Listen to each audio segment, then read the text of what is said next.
Witam Was, kochani, serdecznie w kolejnym filmie na moim kanale.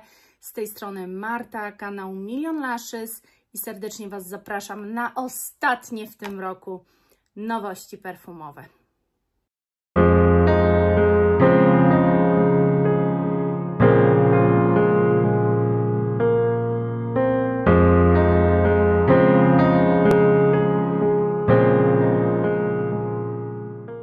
Jeżeli do tej pory jeszcze nie zasubskrybowałaś lub nie zasubskrybowałeś mojego kanału, to nie wiem, jak to się mogło stać. Na pewno jest to tylko jakieś przeoczenie i zachęcam Cię, bo to trwa 3 sekundy, żeby kliknąć, no dobra, 5 sekund. 2 sekundy trwa, żeby kliknąć, a 3 sekundy trwa, żeby wybrać jeszcze dzwoneczek. Wtedy dostaniesz powiadomienia o każdym moim filmie. A teraz przejdę już do nowości. I słuchajcie, czy jest dzisiaj ciekawie? Zawsze jest ciekawie, są to w końcu nowości perfumowe. Na wstępie tylko, inaczej niż zawsze, ale postaram się tego pilnować i żeby jednak o tym Wam mówić. Chciałabym Wam powiedzieć, że pachnę dzisiaj Givenchy Ange Eau de Mon Le Secret. Miałam dzisiaj na nie ochotę. To jest zapach świeży, też mało się o nim mówi. Ogólnie myślę, że marka Givenchy jest troszeczkę zbyt po macoszemu traktowana, bo ja na przykład ilekroć czegoś od nich nie wącham, to zawsze uważam, że są to po prostu takie wyjątkowe i inne zapachy, którymi nie pachną wszyscy, a jednak mają głębie, są naprawdę pięknie i świeże, ale w ogóle trwałość to jest powalająca, uważam. Więc ja dzisiaj sobie wybrałam ten zapach na cały dzień. No dobra, ale może bym się w końcu zajęła tymi nowościami. I tak na sam początek zacznę może od marki Rabanne. Marka Rabanne wydała nową wersję Fame. Nie do końca, znaczy nie jest to flanker, jest to po prostu nowy zapach z linii Fame. Tak raczej należałoby to ująć. I on się nazywa Couture. Dlaczego Couture? Dlatego, że słuchajcie, ten zapach jest właśnie nie dosyć, że ubrany, ale to fizycznie flakon jest ubrany. To oprócz tego jest to naprawdę marka, która chciała nawiązać do odzieży, do stylu, do mody, o może w ten deseń. I słuchajcie, to jest niby zapach irysowy tak naprawdę. Mamy tu tylko 3 nuty i ten zapach wyjdzie dopiero w 2025. Mamy tu kadzidło, irys i wanilia. No i muszę przyznać, że on odbiega od tej podstawowej, pierwszej powiedzmy wersji. Dlatego, że tam mieliśmy mango, pieprz różowy, bergamotkę, jaśmin, paczulę, kadzidło, drzewo sandałowe, benzoes, piżmo. I to jest niezwykle piękny zapach. Na mnie oczywiście już Wam kilkukrotnie mówiłam, że nie trwały. Natomiast ten jest na wanilii. A jak widzimy, poprzednie nie były na wanilii. W związku z tym może też tym było spowodowana ta trwałość. Dlatego ja bym akurat tej wersji Couture naprawdę dała szansę. Gdyby nie fakt, nie mówię, że na pewno nie dam im szansy, ale nie ukrywam, odstrasza mnie ta buteleczka. Te futerko na tej buteleczce, nie wiem, wydaje mi się, że nie jest to nic przyjemnego sięgać po zapach i czuć jakieś takie futerkowe coś na flakonie. No i ja sobie tego nie wyobrażam za bardzo. Nie jest to chyba coś dla mnie, ale to też nie chcę tak mówić, że flakon skreśla jakby ten zapach, bo nie.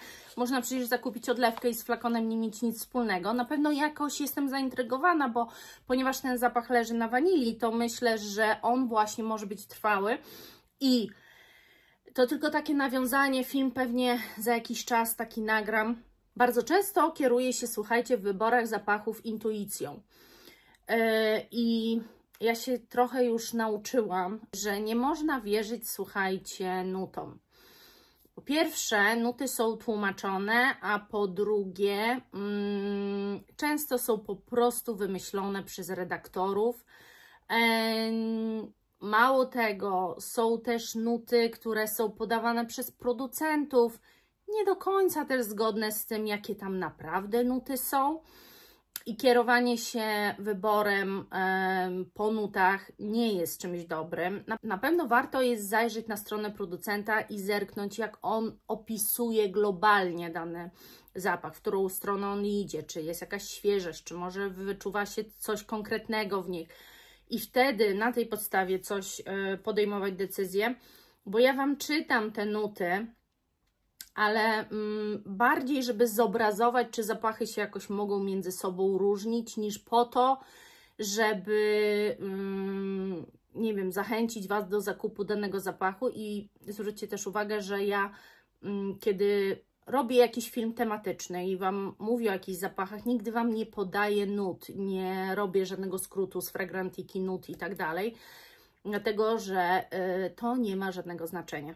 Naprawdę te nuty nie mają żadnego znaczenia. Są często wręcz tak mylne i tak niespójne z tym, co czujemy w danym zapachu. Już pomijam o tym, że wiecie, pomieszanie niektórych nut, czy molekuł, czy syntetyków stworzonych daje jeszcze inny zapach czegoś, co możemy wyczuwać. To już pomijam ten fakt, ale samo to, że po prostu one mogą być w ogóle nieużyte, dane nuty, bo wynikają po prostu z przetłumaczenia. Dobrze, ale nie będziemy się tutaj nad fejmem strasznie rozwodzić. On będzie występował w 80 ml tylko. I oczywiście woda perfumowana. Dalej chciałabym z Wami pogadać, bo zapach Stronger With You Parfum wychodzi. A jak wiemy, jest to bogata linia Armaniego, na tyle bogata, że powstało wiele flankerów. Tak, bo to nie jest linia jako linia, to raczej powstają jakieś flankery udoskonalające ten zapach, dlatego że jest to jeden z lepszych męskich zapachów, jeden z ukochańszych zapachów mężczyzn. I ta damska wersja Because of You chyba, ja ją miałam, jest taka waniliowa, jest piękna, ale to jak zrobili tę męską, to się jakby nie umywa. To jest mistrzostwo świata, jest naprawdę bardzo ciekawym zapachem. I ta parfum tak naprawdę, słuchajcie, premiera tego zapachu jest zaplanowana na 2025 rok dopiero, ale możemy już o nich poczytać i dowiedzieć się, co to ma być. I teraz chciałabym Wam powiedzieć, że tak naprawdę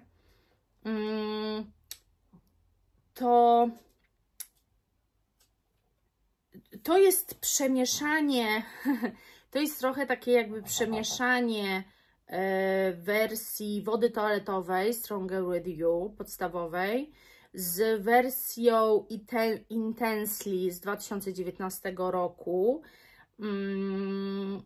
i z wersją, słuchajcie, Absolutely z 2021 roku, bo w każdym z tych zapachów jest coś, co jakby już spaja ten zapach z kolei. One wszystkie były bardzo bogate nutowo. Tu jakby się ograniczono na maksa już te nuty i zrobiono po prostu różowy pieprz, mandarynkę, lawendę, szałwię, kasztan i wanilię. A muszę Wam powiedzieć, że na przykład w wodzie toaletowej, tej w ogóle pierwszej, była szałwia, ale nie było lawendy. Był różowy pieprz, ale nie było mandarynki. Tu raczej był kardamon, liście fiołka. Wszystko leżało na wanilii i kasztanowcu, ale był też cedr i ambra. Z kolei w Intensely tej wersji z 2019 roku, tutaj z kolei mieliśmy lawendę, której nie mieliśmy w tej wodzie toaletowej, mamy ją teraz w tych najnowszych, ale nie mieliśmy szałwi. Mieliśmy toffee, cynamon, to leżało na wanilii, ale nie było kasztanowca. A w tej Absolutely z 2021 roku z kolei, to tak naprawdę też nie mieliśmy mandarynki. Mandarynka jakby pojawia się po raz pierwszy, ale mieliśmy na przykład rum w tej wersji. Tu z kolei też była lawenda, ale nie było szałwi. Była wanilia i kasztan, ale była też cedr i paczula, więc jakby mam wrażenie, że zebrano takie chyba najważniejsze nuty, które może w jakiś sposób charakteryzują każdy z tych zapachów i być może, że mimo, że nie ma lawendy w wodzie toaletowej, to ją w jakiś sposób jednak czuć, to jej zapach jest jakoś odtworzony, ale mimo, że na przykład absolutnie nie ma szałwi, to mimo wszystko ten zapach może jest jakoś odtworzony inaczej, po to, żeby był intensywniejszy. Ciężko jest mi powiedzieć, natomiast wydaje mi się, że one wszystkie są do siebie dosyć podobne, różnią się raczej tylko intensywnością tego zapachu. Więc tak to by wyglądało. No i tak jak mówię, ten zapach wychodzi w 2025 roku i wychodzi w 50 i 100 ml. Następny zapach, kiedyś Wam mówiłam, że w ogóle nie znam marki i nie miałam nic, a bywają zapachy na Zalando marki Ralpha Laurena. I tutaj on ma taką linię Romance i tutaj Romance Elixir dołącza. To nie jest flanker, tylko po prostu kolejny zapach do linii Romance. I on wyjdzie jeszcze w grudniu, wyszedł już chyba nawet w grudniu tego roku. Jest to po prostu owocowo-kwiatowy zapach. Widzę tu jakieś liczy, róże, fiołek, cytrynę, malinę, wanilię, porzeczkę. Natomiast czy to wszystko jest, co ja widzę no porzeczki nie widzę, ale jest tak, mandarynka, różowy pieprz, bergamotka, liczy, elemi, malina, fiołek, róża, paczula, wanilia, benzoes. Generalnie ja lubię tego typu, jak w ogóle widzę malinę, to wiecie, że ja już jestem od razu zainteresowana, ale też nie przesadzajmy, bo trzeba odkrywać zapachy różne, a nie ciągle krążyć wokół jednych nut, które wcale nie muszą tu grać pierwszych skrzypiec. To wcale nie musi być zapach bardzo intensywny malinowo, ani też wcale nie musi się okazać jakiś strasznie mocno słodki. Chociaż z opisu wynika, że słodycz liczy i słodycz maliny czuć. Oraz ta wanilia, która jeszcze to dosładza. Może to być coś bardzo słodkiego, ale jest tu też taka informacja, co rzadko kiedy, słuchajcie, w nowościach Wam podaję, bo rzadko kiedy producent w ogóle o tym pisze, że ten zapach utrzymuje się przez wiele godzin, że jest niesamowicie trwały, więc za to ogromny plus. No i wydaje mi się, że faktycznie jak patrzę na te marketingowe zdjęcia i tak dalej i opis, w ogóle buteleczka jest przepiękna, bo jest prosta, uwielbiam prostotę. On występuje, został wydany już i występuje w pojemności 70 ml. Ja generalnie chciałabym może poznać chociaż w jakimś małym stopniu, bo też widzę, że jakieś takie perfumetki będą sprzedawane, chyba 10 ml. Więc fajnie było taką perfumetkę nawet dorwać po to, żeby zapoznać się w ogóle jakkolwiek z marką Ralpha Laurena, co ona tam tworzy, jakiej jakości robi zapachy, bo naprawdę nie miałam nic, nawet nie miałam nigdy próbki, kompletnie nie znam. Dalej, słuchajcie, jest marka Armani znowu, no i to jest coś, co wpisuje się już w taką moją chęć kolekcjonowania wręcz tego zapachu. On jest tak naprawdę, nie jest jakiś fenomenalny, jeżeli chodzi o kompozycję, ale jest fenomenalny, jeżeli chodzi o to, jak się w tym zapachu ja czuję, w tych zapachach i jeżeli chodzi o trwałość. Ja jestem pod ogromnym wrażeniem, ale też uważam, że Armani umie robić zapachy trwałe.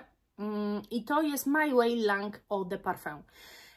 I to jest, słuchajcie, trzeci wypust, który ma przedłużyć linię tą My Way Eau de Parfum, My Way Nectar Eau de Parfum i to ma być właśnie My Way Langue Eau de Parfum. Czy będzie coś jeszcze, nie wiem, ale to jest wersja pomarańczowa. I to jest wersja najbardziej, słuchajcie, tropikalna.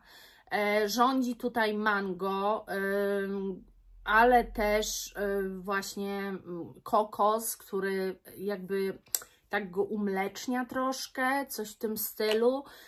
No i oczywiście Yang Liang. Generalnie kompozycja jest kwiatowo-owocowa. Zapach jest opisywany, słuchajcie, jako zapach, który dodaje optymizmu. I ja te wszystkie wersje My Way dokładnie tak odbieram, jako zapachy bardzo optymistyczne i pozytywne. Na pewno jest to zapach na lato.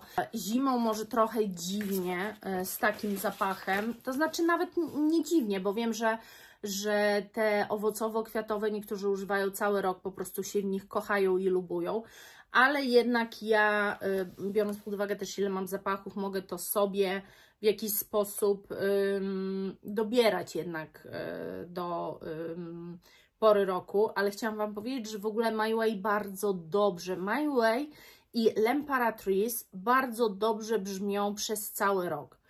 To są bardzo świeże i takie owocowe zapachy i właśnie, no też kwiatowe jak najbardziej, ale głównie wyczuwamy na pierwszy plan te owoce, które niosą te zapachy. I muszę powiedzieć, że to są zapachy, które właśnie zawsze brzmią tak samo. One się jakby nie zmieniają, że zimą jest coś nie tak z nimi. Z tym, że przez to, że są dosyć owocowe i lekkie, to ja mam takie wrażenie, że no jak zakładamy szalik i tak dalej, to nikt nas nie wyczuwa, że jednak jakieś takie może mocniejsze nuty, cięższe, gurmondowe, kadzidlane, skórzane, tytoniowe są tak bardziej bardziej wyczuwalne po prostu przez te wszystkie warstwy ubrań, które musimy na siebie nakładać. Dalej chciałam Wam powiedzieć, że wychodzi Yves Saint Laurent Black Opium Glitter. To mnie... Znaczy, ja w ogóle mam czasami wrażenie, że mi nie wolno powiedzieć mojej opinii, bo zostaję za to bardzo krytykowana. Mam wrażenie, że nie wolno mi powiedzieć, że nie jestem czymś zainteresowana. Jak Ty możesz, Marta, powiedzieć, że się interesujesz perfumami i mówisz, że dany zapach Cię nie interesuje? Ja czasami podchodzę do czegoś intuicyjnie, a czasami po prostu, jeżeli podstawowa wersja mnie nie zachwyca, to tracę ciekawość flankerów nawet. Być może to jest źle, słuchajcie, ale ja nie jestem w stanie kupić i tak wszystkich zapachów, przetestować wszystkich zapachów na świecie. Ustaliłyśmy już, że około 2000 nowych zapachów rocznie wychodzi, więc jak mogę ja interesować się wszystkim? Ja po prostu nie jestem w stanie tego zrobić, więc jeżeli jakaś podstawowa wersja mnie nie zachwyciła, to przestaję się trochę interesować już flankerami. I teraz, czy ja mam ciągle się z tego tłumaczyć, słuchajcie, że mówię w nowościach, informuję Was o danym zapachu i mówię o tym, co ja myślę, że no nie jestem zainteresowana, jakoś mnie nie porywa, to nie mogę tego powiedzieć. Ja myślę, że dla Was to jest też ciekawe, co ja o danym zapachu myślę, o tej nowości, która wychodzi. Jeżeli nie, to mi powiedzcie, że nie interesuje Was moja opinia i ja po prostu będę na sucho fakty Wam podawała. Nie będę się dzieliła informacją, czy coś chcę, czy nie. No bo czytać takie komentarze za każdym razem, kiedy powiem, że no nie, no już nie interesuje mnie ten zapach i czytać za każdym razem, że jak możesz tak mówić w ogóle, no mogę, tak mi się wydaje, że mam do tego prawo, no ale okej. Jak zwykle musi być jakiś przerywnik. Black Opium Glitter to jest gruszka, esencja zielonej mandarynki, esencja cytryny, kwiat pomarańczy, absolut kwiatu pomarańczy, akord piżma marshmallow, akord ciemnej kawy, absolut wanilii, bourbon, paczula. Kultowy flakon ma teraz srebrny, brokatowy design, który uosabia blask i pewność siebie niekończących się nocy. No nie dla mnie, po prostu ta linia mnie Black Opium nie interesuje. I Jeżeli mam nie mówić swojego zdania, to mi po prostu dajcie znać i przestanę to mówić. Escada, nie wiem czy znacie, ale myślę, że znacie. Escada to są, słuchajcie, takie tanie, dosyć tanie zapachy, ale chyba jedne z fajniej komponowanych, takie bardzo kobiece, bardzo wesołe, bardzo owocowe, sympatyczne, fajnie brzmią.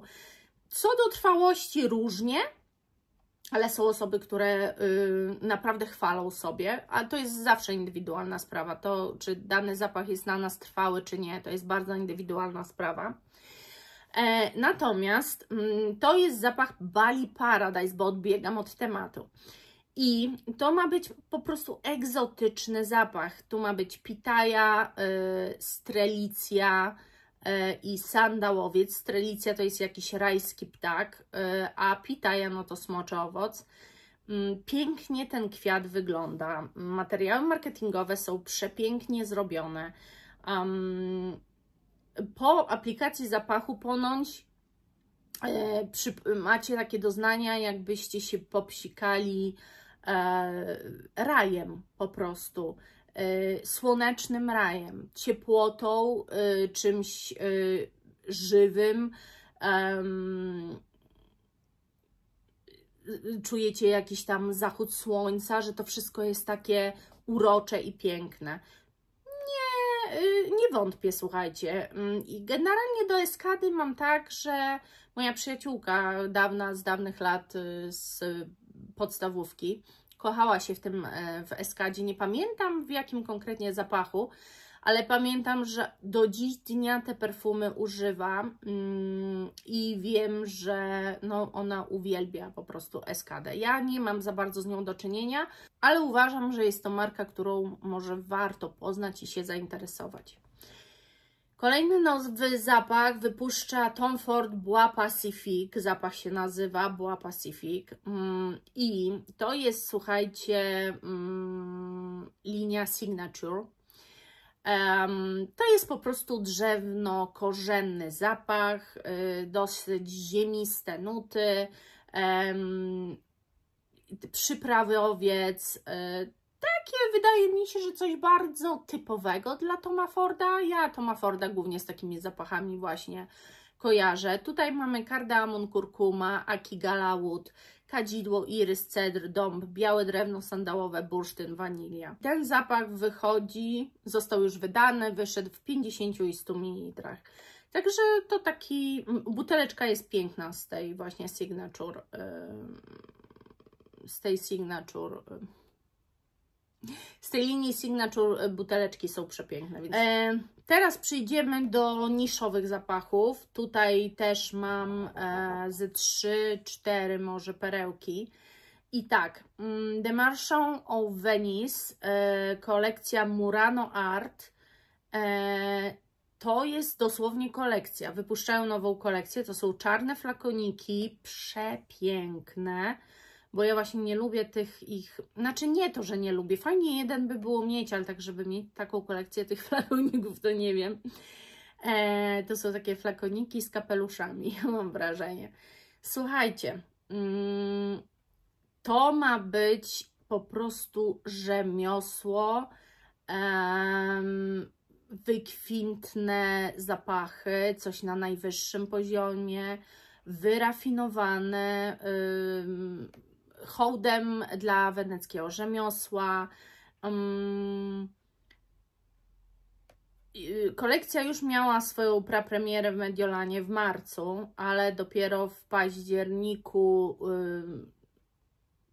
pojawiła się w Cannes, dlatego dopiero teraz ona zacznie być w sprzedaży.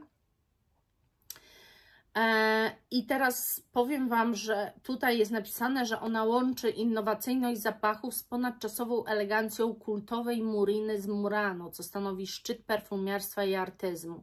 Wydaje mi się, że może troszeczkę zalatywać jakimś vintage, ale też, że może bardzo fajnie te dwa światy łączyć po prostu. I to jest kolejne, słuchajcie, kolejna marka, która podaje taką informację, że projekcja oraz trwałość na skórze jest przeogromna, że stężenia tych surowców są tak wysokie, że po prostu zapach zabija, jak ja to mówię. Także tutaj, jeżeli ktoś nie lubi tak projektujących, to myślę, że to nie jest absolutnie zapach dla nich.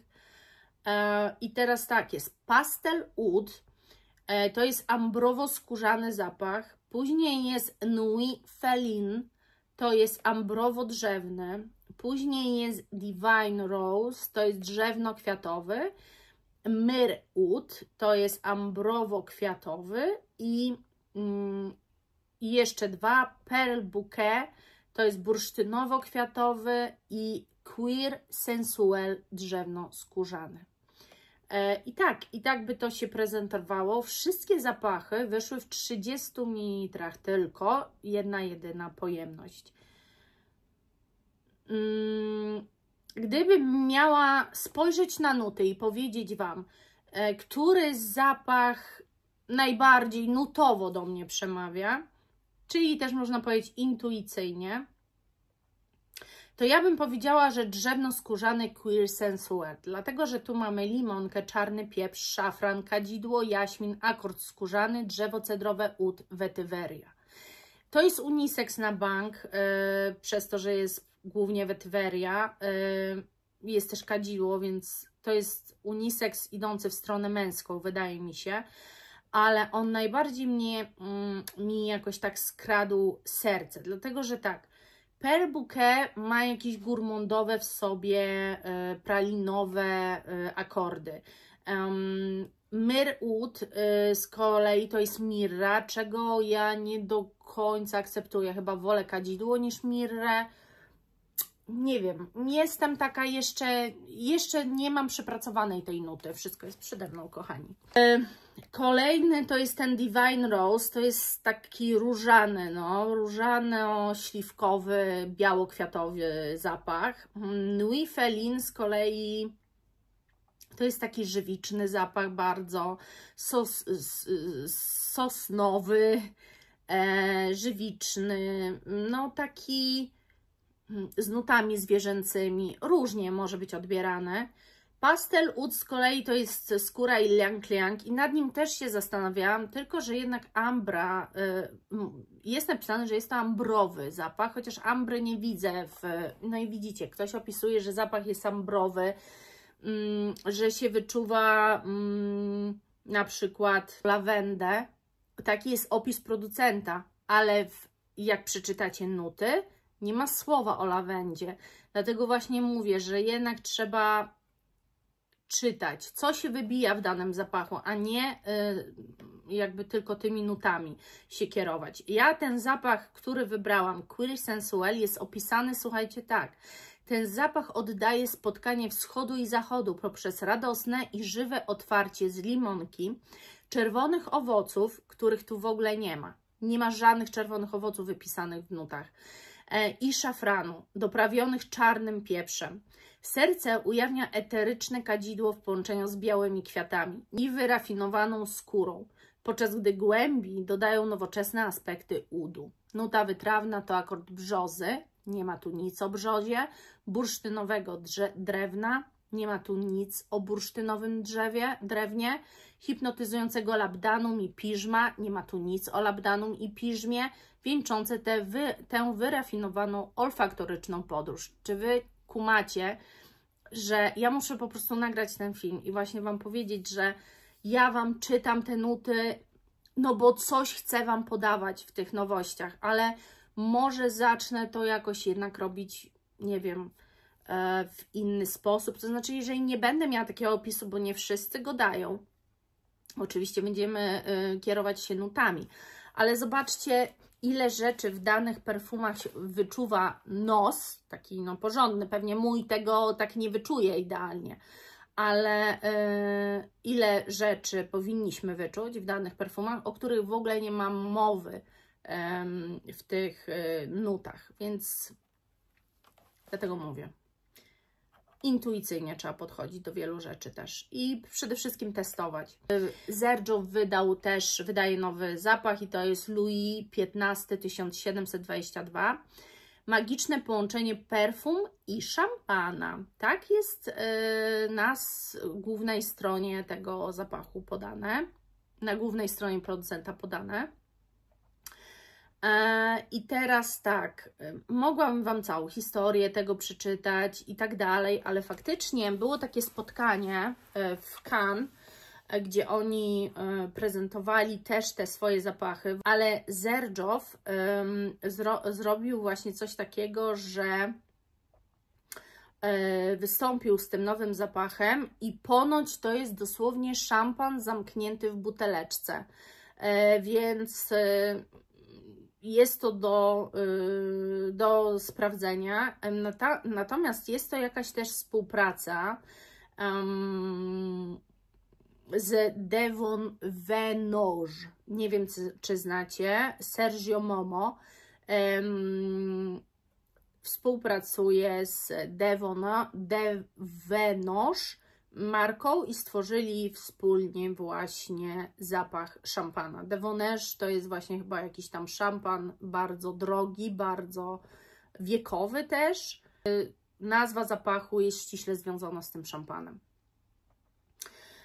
I on generalnie, jeżeli chodzi o nuty, to jest tu grejpfrut, śliwka, szafran, likier, nuty aromatyczne, kawa, lawenda, róża, kakao, orzech laskowy, bursztyn, białe piżmo, drewno kaszmirowe, skóra, drzewo sandałowe, kadzidło. Widzicie, tu nawet nie ma nic z jakichś takich akordów szampańskich czy coś takiego, ale jak wczytam się, to niby ten grejpfrut ma taką dawać musującą właśnie musujący odpowiednik, a z kolei te wszystkie gourmandowe takie rzeczy, jak jakiś tam orzech laskowy, oprócz tego są jeszcze inne gourmandowe, toffee czy karmel jest coś takiego, co w nutach nie jest wypisane, ale już jak się wczyta w całą tą historię tego zapachu opowiedzianą przez marki, no to jakiś tam karmel występuje. On z kolei właśnie ma dawać tę słodycz, którą niby się charakteryzuje ten szampan. Ale jak jest, to trzeba to powąchać. Buteleczka jest ok, chociaż ja nie przepadam za tymi buteleczkami, ale powiedzmy, że jest ok. No i tak.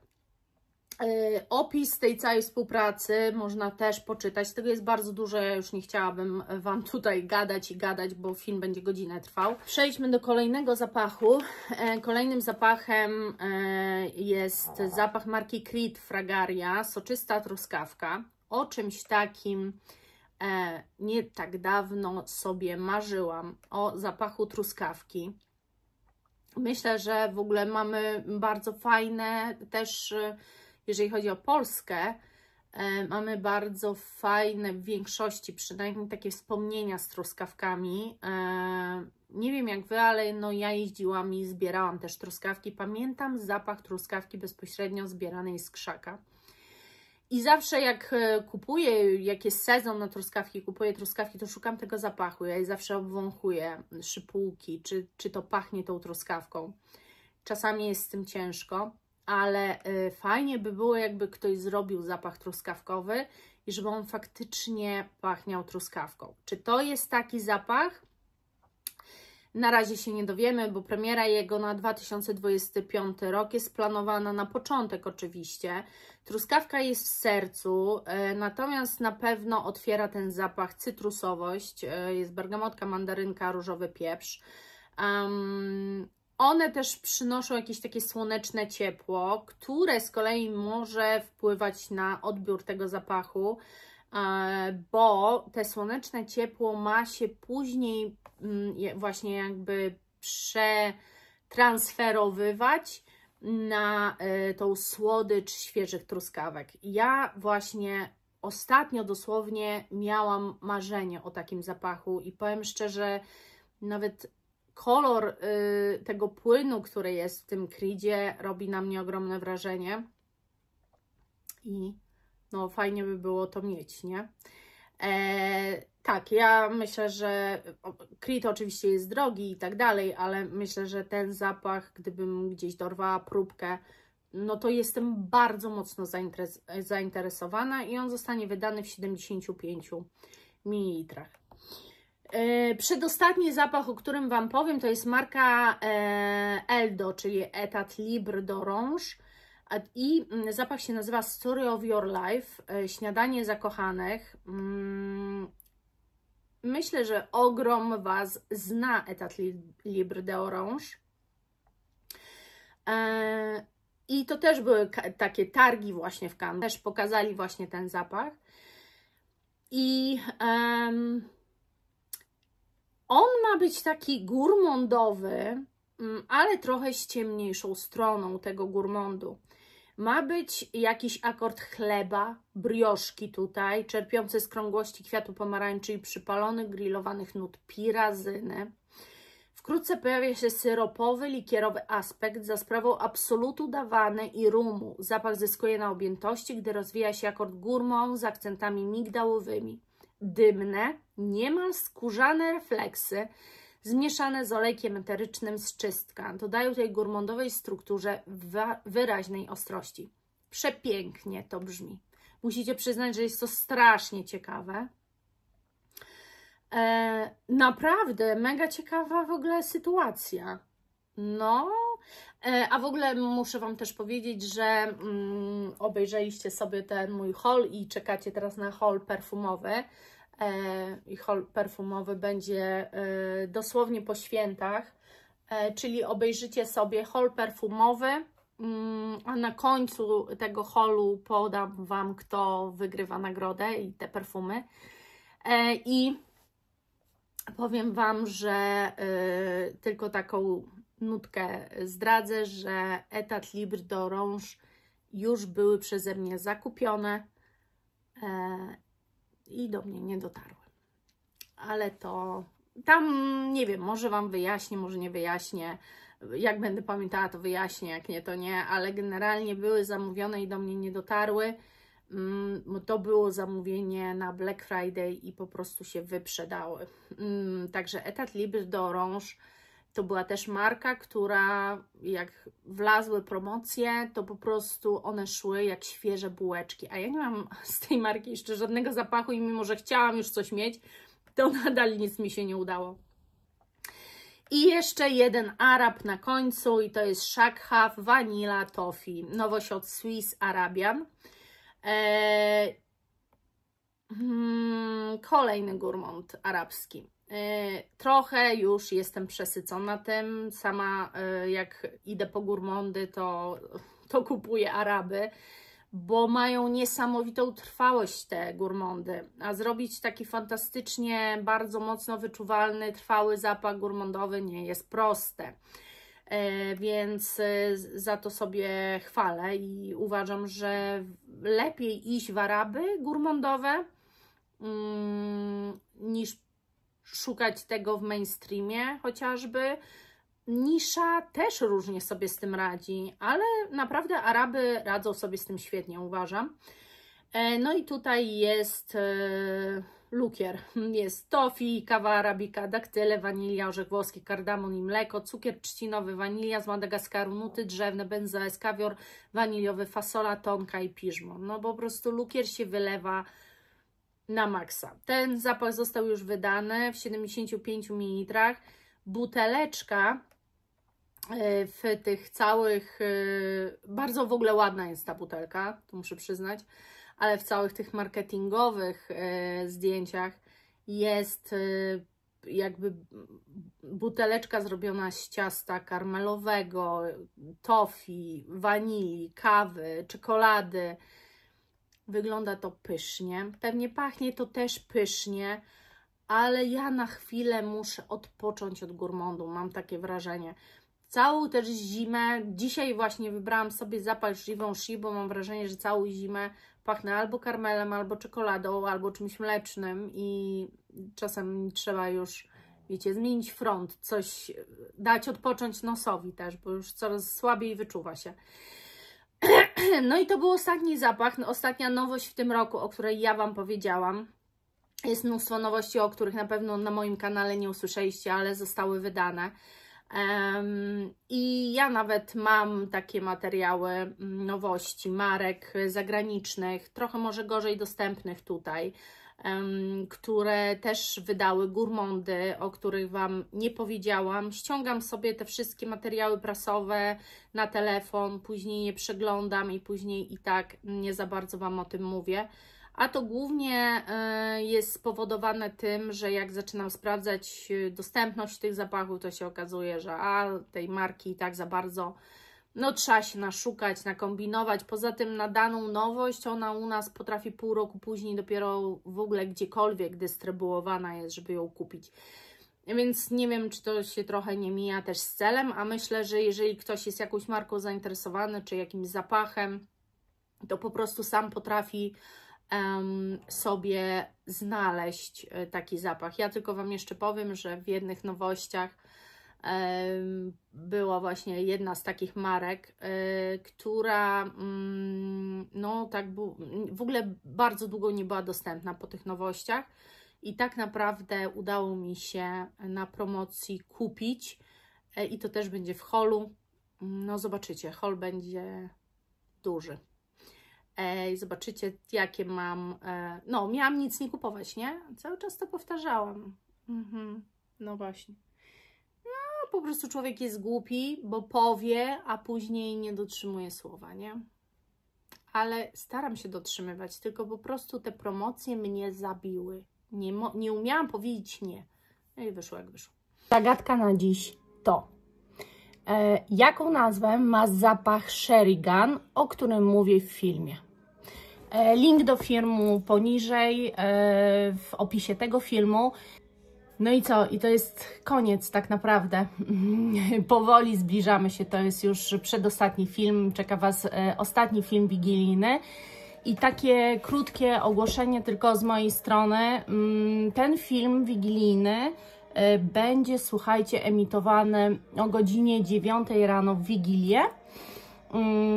No bo wiadomo, że po południu wszyscy będziemy z bliskimi i absolutnie nie ma czasu na to, żeby oglądać film. Więc o 9 rano będzie jego emisja. Odpowiadacie po prostu na zagadkę tam umieszczoną w tym filmie i na tym kończymy. I 27 będzie film. I słuchajcie, ten film będzie też emitowany o 9 rano. Dlaczego? Po pierwsze, dlatego, że ja wyjeżdżam, więc żeby wysłać to Wam i żeby w miarę szybko nagroda dotarła do zwycięzcy, to potrzebuję mieć tego 27 na kontakt z Wami. I teraz, jeżeli po emisji od razu, czy w trakcie nawet emisji tego filmu, osoba, która wygra ten konkurs, napisze w komentarzu, odpowie na mój komentarz i dalej będziemy się kontaktować mailowo i bardzo szybko i sprawnie to pójdzie, to 27 już tą paczkę wyślę. Natomiast jeżeli nie, to będę miała problem, bo wyjeżdżam i no raczej do Sylwestra ta paczka nie dojdzie, tylko to już będzie po nowym roku. Więc jeżeli sprawnie wszystko tutaj zrobimy, to myślę, że spokojnie 27 jeszcze tę paczkę wyślę.